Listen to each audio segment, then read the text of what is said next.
안녕하세요. 피토스터디입니다. 열전달 10번 강의입니다. 열전도 대체해법이라는 것은 미분 방정식 대신에 열저항으로 문제를 해결하는 것입니다. 두 개의 중요한 개념 카드로 문제를 해결하는 방법을 알아보겠습니다.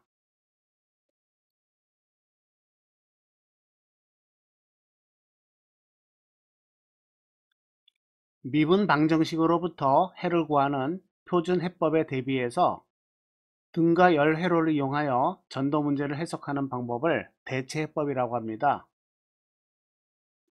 그런데 내부 열 생성이 없는 것으로 생각하겠습니다. 면적이 변할 때의 열 저항입니다. 그림에 보인 고체 내부의 열 전도를 생각해 볼까요? 물체의 옆면으로의 열 손실은 없고 1차원 전도를 가정합니다. 따라서 X좌표를 선택을 했고요. 내부 열 상승이 없고 정상 상태를 가정합니다.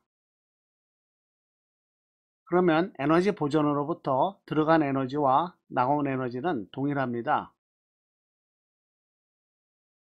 검사 최적에 대한 에너지 보존인데요. 연료는 일정합니다.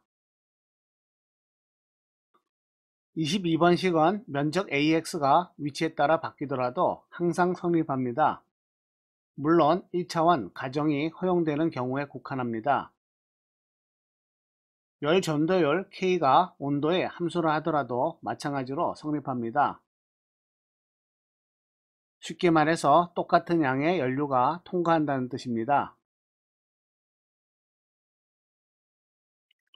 그렇다면 내부 열 생성이 없고 열 전도율이 일정한 경우에 X1부터 X까지의 토막에 대해서 열 저항을 구해볼까요? 얇은 판의 두께에 대해서 전도 열 저항은 KA분의 델타 L이 됩니다. 이것은 미소 전도 열 저항이고요. 총 열 저항은 직열 열 저항을 계속 더합니다. 무한히 많이 자르고 무한히 많이 더하는 것이므로 적분이 됩니다. 이와 같이 대체해법의 열 저항에 대한 개념 카드를 정리할 수 있습니다.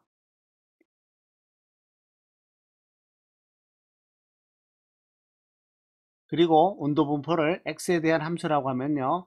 열 저항의 정의로부터 연료는 T1-T 나누기 저항이 됩니다. 그런데 연료 QX는 위치에 무관하게 일정합니다. 따라서 끝점에 대해서도 위의 관계가 만족됩니다. 편의상 X1부터 X2 사이의 열 저항을 R 서브 12라고 하면요. 24번식이 성립합니다. 연료 QX는 일정한데요. 이 식으로부터 온도 분포를 바로 구할 수 있습니다. 온도의 B는 저항의 B와 같습니다. 직렬 연결이기 때문이죠. 그래서 대체해법의 온도에 대한 개념 카드를 만들 수 있습니다.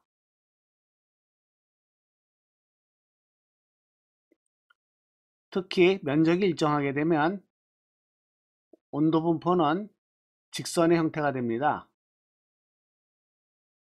이와 같이 대체해법에서는 미분 방정식을 풀지 않아도 온도 분포를 쉽게 구할 수 있습니다. 연료는 단면적과 온도 기울기에 곱으로 주어지는데요. 이것이 일정하기 위해서는 단면이 좁을 때 온도 9배가 급격하게 변해야 됩니다. 예제 5번입니다. 콘 형태의 물체인데요. 연료 및 온도 분포를 구하겠습니다. 양 끝쪽의 온도는 T1, T2가 되고요. 좌표는 X1, X2입니다. X축을 따라서 원추형 물체의 반지름은 AX로 주어집니다. 대체해법의 열 저항을 이용해서 적분을 하겠습니다. 면적은 파이 A제곱 X제곱이 되고요. 이것을 적분합니다. 따라서 연료가 결정됐고요. 대체해법의 온도 개념 카드를 이용해서 온도 분포도 구하겠습니다. 온도의 비율은 저항의 비율과 같습니다. 예제 6번입니다. 원통에서의 전도 열저항과 온도 분포를 구하는 것인데요. 안쪽 반지름은 RI고요.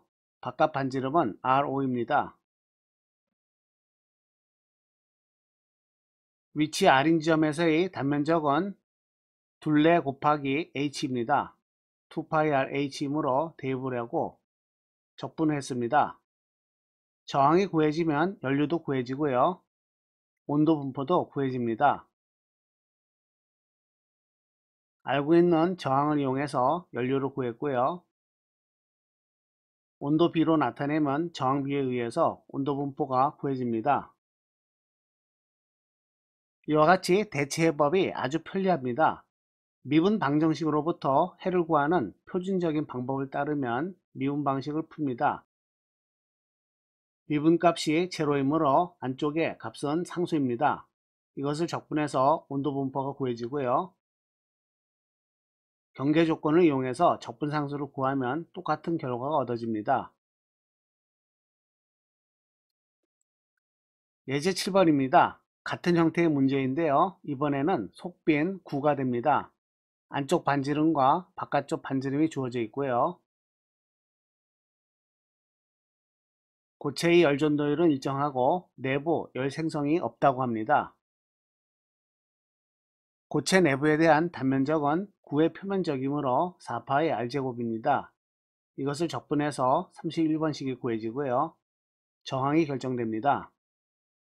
그러면 연료가 구해지고요. 온도비로 의해서 온도 분포가 결정됩니다. 이와 같이 평판, 실린더, 구에 대해서 똑같은 형태의 열저항과 대체해법의 온도를 사용할 수 있습니다. 단지 적분만 계산하면 됩니다. 따라서 마지막 식을 외우려고 하지 말고 면적만 생각하면 되겠습니다.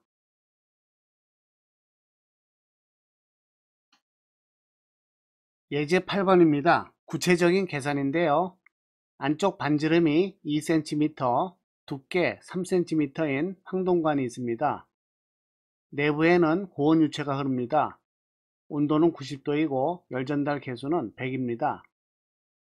원통의 바깥으로는 온도가 25도, 열전달 계수 8인 대기에 노출되어 있습니다. 이때 관의 단위 길이당 유체로부터 대기로의 열 전달량을 구하고요. 관의 외벽 온도도 구해보겠습니다. 등가 열회로를 그리고 저항을 계산합니다. 총 저항은 3개의 저항을 더한 값이고요. 구체적인 값을 대입을 합니다. H는 1로 두었고요. HI는 100, 안쪽 반지름은 0.02, 그리고 바깥 반지름은 0.023입니다. 열전달 계수는 111이고요. 공기의 대류 열전달 계수는 8입니다. 그래서 총 열저항을 구했습니다. MKS 단위고요. 온도차를 저항으로 나누면 연료가 구해집니다. 에너지 보존에 의해서 연료는 모두 동일합니다. 바깥쪽 온도와 대기의 온도차는 저항값을 곱하면 됩니다.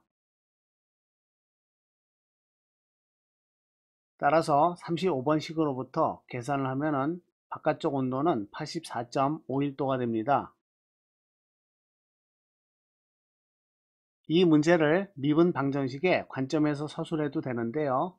경계 조건을 주고 미분 방식을 풀어서 똑같은 결과를 구할 수 있습니다. 하지만 열 저항을 이용하는 대체해법이 훨씬 편리합니다. 오늘의 개념카드입니다. 대체해법의 열 저항 그리고 온도 분포에 대한 개념카드를 이용하여 문제를 쉽게 해결할 수 있습니다. 열전달 10번 강의입니다. 시청해 주셔서 감사합니다.